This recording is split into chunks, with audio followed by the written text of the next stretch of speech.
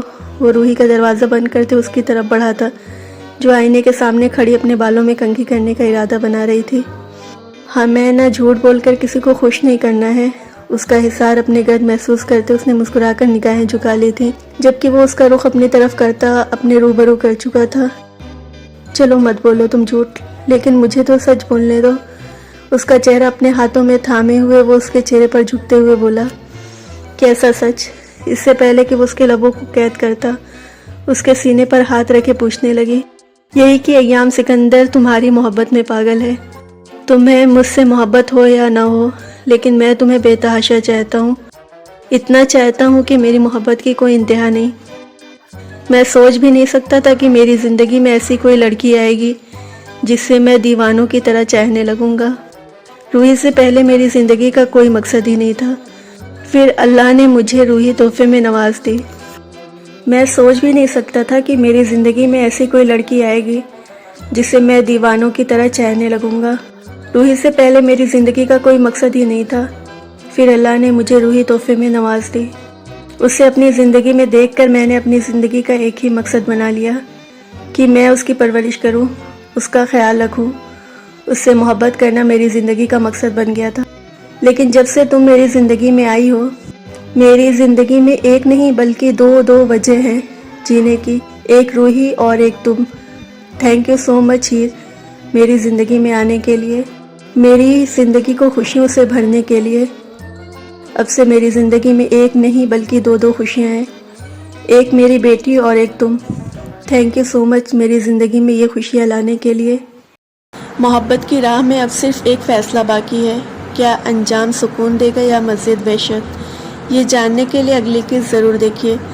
اگر آپ کو یہ قسط پسند آئی ہو تو ویڈیو کو لائک کریں، اپنی رائے کمنٹس میں ضرور لکھیں، اور ایسا ہی اردو ناولز کو سبسکرائب کرنا مت بھولیں۔ اللہ حافظ۔